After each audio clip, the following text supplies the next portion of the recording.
well so far? For our ident, we decided to have a more typical look to it. So we started to research them, and we thought that having a picture in the middle and surrounding it with black background was the most we found was the most stereotypical look of an ident. With like the orange and the red, the orange and the black as well, it kind of contrasts, and with the white, so you can see the text quite clearly, and obviously people would be able to see what the company name is. It's quite clear, and we didn't put it on for too long because otherwise, the duration of that is just not necessary to be that long.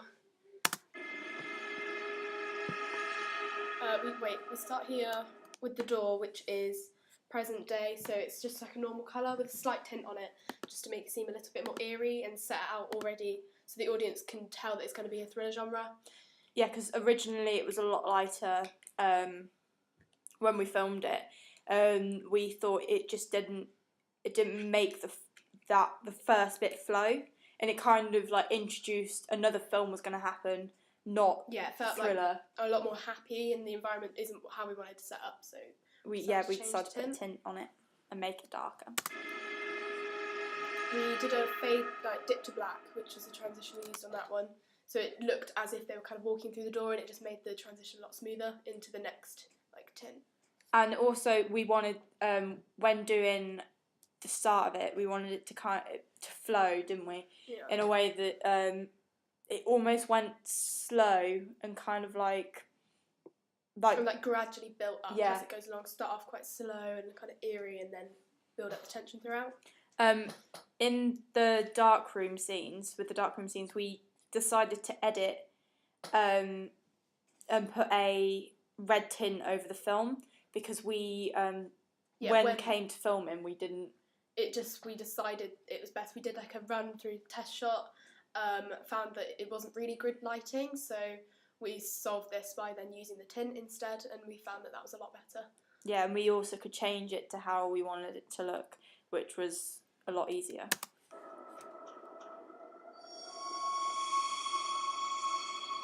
Here we've got like a pan around the character, so you have like a feel of the environment that she's in, as well as obviously getting to know the character herself, just seeing a little bit of her, and then obviously it goes round to the back so you can see what she's doing. We also use a stabilizer as well because when filming it, because of the environment that we were in, and the props that we were using, we couldn't actually get a dolly in to do like a smooth shot. So change this during editing. We've edited on the titles, which have started to pop up now. They just we made them quite bold and bright, so they contrast against the red, but kind of off-white, so that it wasn't almost too happy, because obviously we don't want that. And almost in your face as well. Yeah. We didn't want it so in your face that. And we kind of kept it to the right, so it wasn't the whole of the screen, so you can still have the image to look at with the titles on as well. Yeah. Because otherwise, with just the titles, we found it quite boring, so kept it with the image to make it more interesting. Yeah, and we tried not to cover the important parts of the scene as well with the text. So here you can see that it's mostly on the background, which isn't what we class as important. Whereas the face, if we were to have the text on the face, it wouldn't really make sense. Yeah.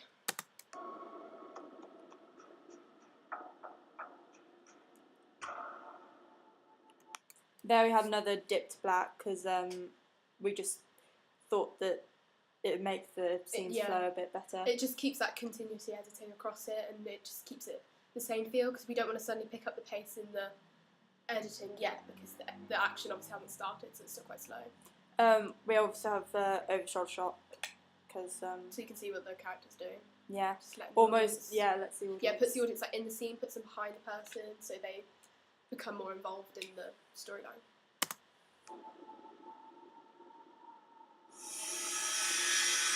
Here we have obviously more titles that we had added, and again, it's not so much covering the main parts of the scene, so we've had it on more on the table.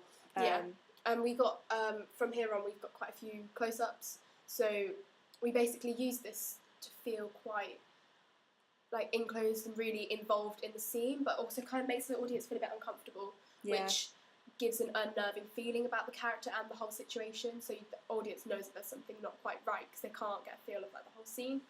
Yeah, and we also thought that having close-ups of the hands, because there's a couple more shots after this that have close-up of the hands, it would highlight the importance of them, and because the rest of the scene and the rest of the opening is quite physical in a way that the story's more physical, so we thought highlighting the hands as an important aspect was a really good idea.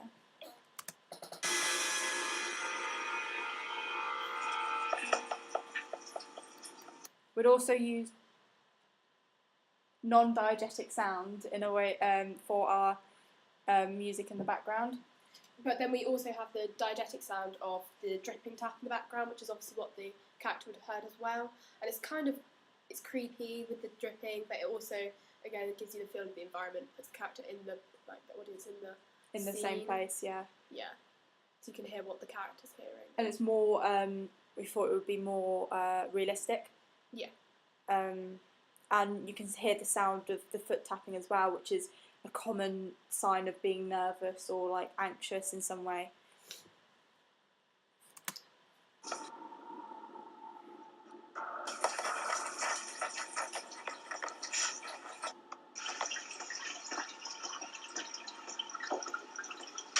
So here we have a transition into our flashback.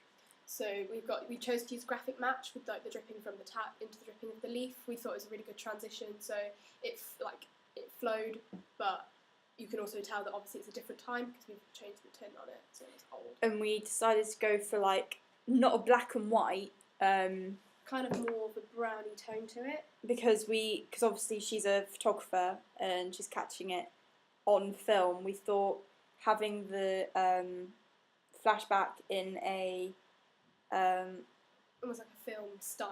Yeah, would create some more context for the audience.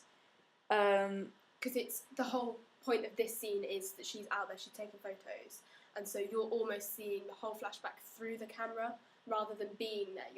Because it's all recorded. Obviously, she took the picture of the kidnapping or the murder or whatever. So it's all recorded. So we're almost getting an insight to that through the camera. Yeah.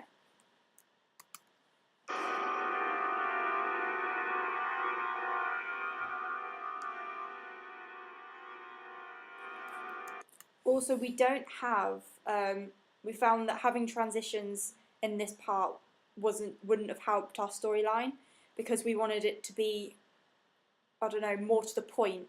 Yeah. So like these bits, the cuts are they're beginning to get a lot quicker. So you can tell the tension's rising. So we didn't really want any dip to blacks because that wouldn't have suited the tint or the feel of this particular scene. Yeah. And obviously here we've got the establishing shot of the park, and it just shows that it's quite empty, which isn't right. No, there's something quite wrong because you think parks are usually meant to be full of children. It's meant to be a happy place. Also, we thought there's loads of leaves on the ground as well, which is nature dying. So it also reflects what might happen in the scene.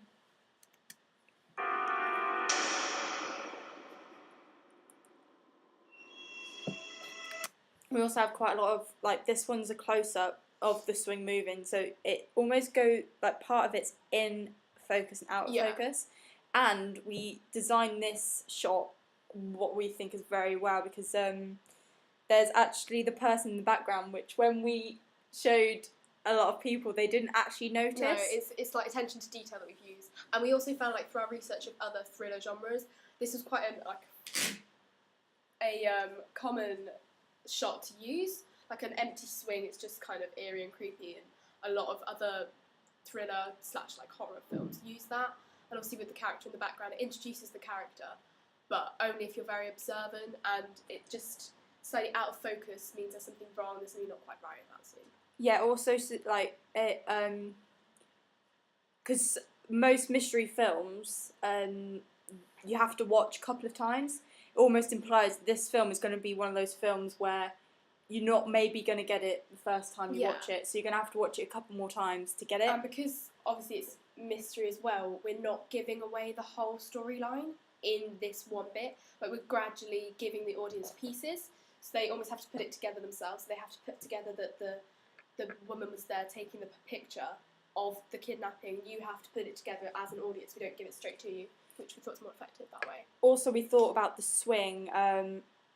We had it moving because it almost implies that someone was there using it, and now something's happened and they're not. So it's all about unanswered questions and relating it to being a mystery.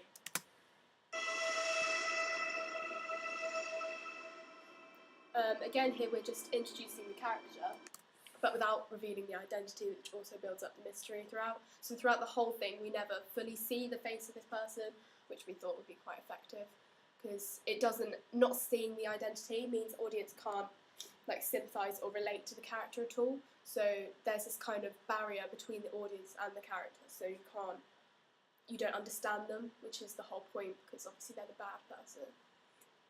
We also, the two shots that you've just seen of the close-up of him tying the shoelace, we originally we filmed them as two different shots, and they were a lot longer, so we decided to cut them shorter and edit them so they smoothly run from one to the other, so it's like he's doing the same movement at once, which we thought makes the scene more continuous and looked really professional.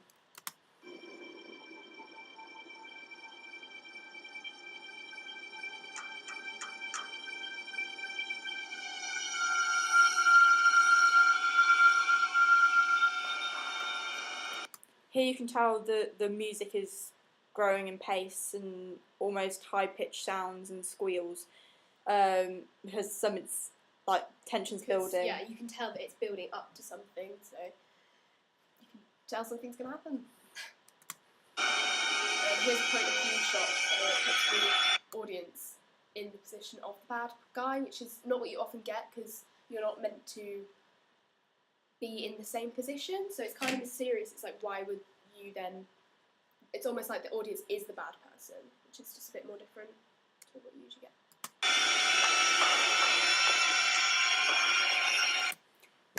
There we use slow motion of the weapon being dropped down near his legs. We thought it's the first shot we used of him getting out of his pocket, you don't really see it. Whereas if you have it in slow motion, so that's what we did with the next shot, like you slowing can see it down more. shows more the importance of it. It's like obviously there's all these quick cuts of it, like building up and building the tension, and then you've just got this slow one of the weapon falling, and it means like it's going to happen. Like there's something really bad about that.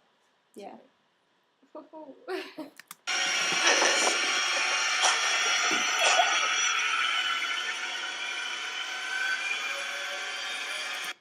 Here we decided to use Dipped Black, just to almost separate the memories from like present day. Yeah, just to transition it back into, like, make it flow, but also show again that it's gone back to the present day and back into the dark room.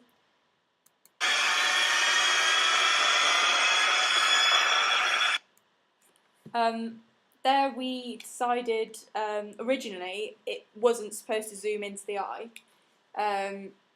but when we came to editing it, something was missing, and so we decided to we just see thought what it was it a looked good way like. to like finalise it. It just felt more like an ending to the sequence. Because it's all about And what she obviously- sees. Yeah, so the whole thing obviously captured using like camera, eye, observing things. So when it goes into the eye and then it says captured, we just thought it was really effective, and it just worked really. And obviously we didn't want the audience to see what she'd seen because it's all still mysterious. So we went into the eye rather than what they would have wanted to see, which is what she'd seen. So it makes them want to watch it. Yeah. Like, it's intriguing. And we thought timing the captured title with the like the ending of the music, kind of as it just gets to the the beat. Yeah, the beat. We it's just almost like ending of the tension. You know what the film is. You know what you just about and then to watch. that's it. And then you obviously want to continue watching it because it's very intriguing and